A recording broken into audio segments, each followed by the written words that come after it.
It cannot be overstated how valuable and important groundwater is to Texas. Nearly 60% of the water used in Texas is groundwater, and in parts of the state, it's essentially the only water that is available. Groundwater is important to our district because it's the only source of water we have. So all of our water for municipalities, irrigation, everything comes from groundwater. And so if you're going to have access to any water, then your only source is going to be the Ogallala Aquifer. Well, we're under what's called a PIGMA, a Priority Management Groundwater Area. And basically the state of Texas has determined there's not enough water up there in the hill country where we are. The majority of the water use in our county is farming for agriculture. We do have some ranching, and then a very large portion is used for oil and gas production. Most of our base flow from our creeks and rivers originates as spring flow from the aquifers. So it's vitally important to the state and to the local area.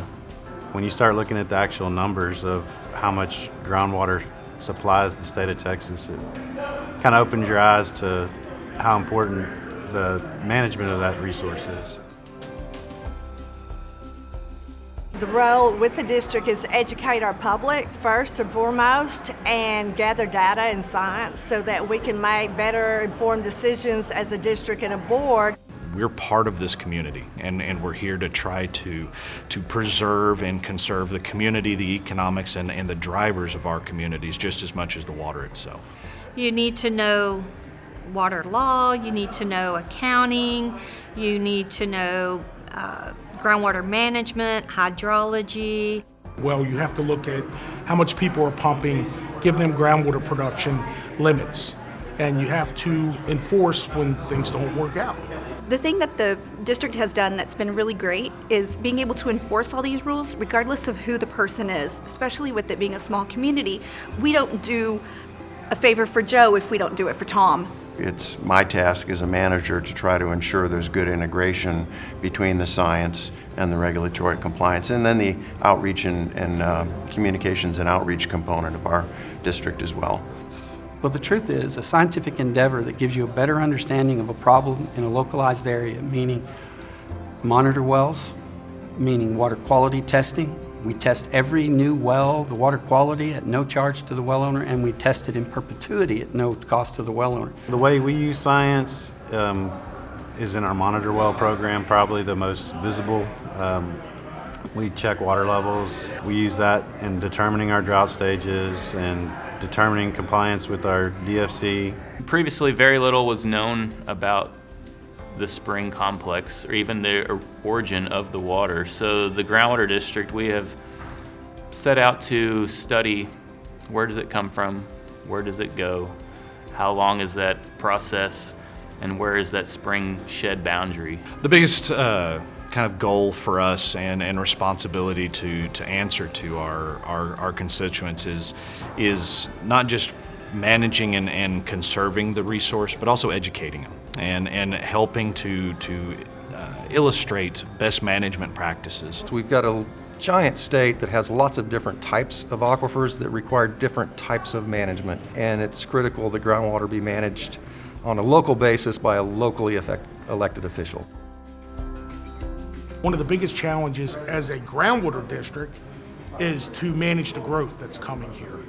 The hill country is seeing an unbelievable amount of growth in the area. There's a lot of land turnover going on right now, so the historical farmers are retiring and we have new people coming in. And it's a challenge because we are in the Ogallala. We don't have a whole lot of water to be doing new production. We've got tremendous growth in our area. We're adjacent to the Austin Metroplex, and so there's a lot of growth that in an area that once was ranches, raising cattle, is now changing to raising people and industries. We have a rain gauge network, and we do water level monitoring with the observation wells. So we hope that that would be able to help us. We know we have to reach out further because we do need more data. We're limited on what we can and can't regulate. Water quality is something that we really don't have a lot of backing in the water code to regulate.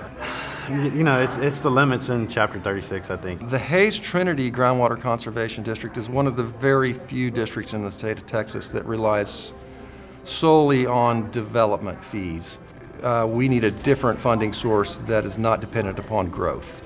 What we could use is whatever groundwater district could use. Money.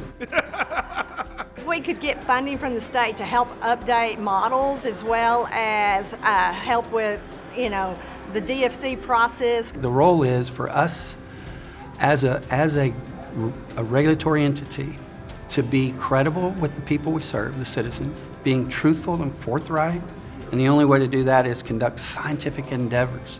But of course, the best science is more science. Groundwater conservation districts manage groundwater in Texas. They have a very challenging job because groundwater is privately owned. So they spend their time trying to figure out how to strike that balance between conserving groundwater and allowing for the production of groundwater. We serve as an educational resource for our districts. We also serve as an educational resource for the public, for the legislature, and for state agencies.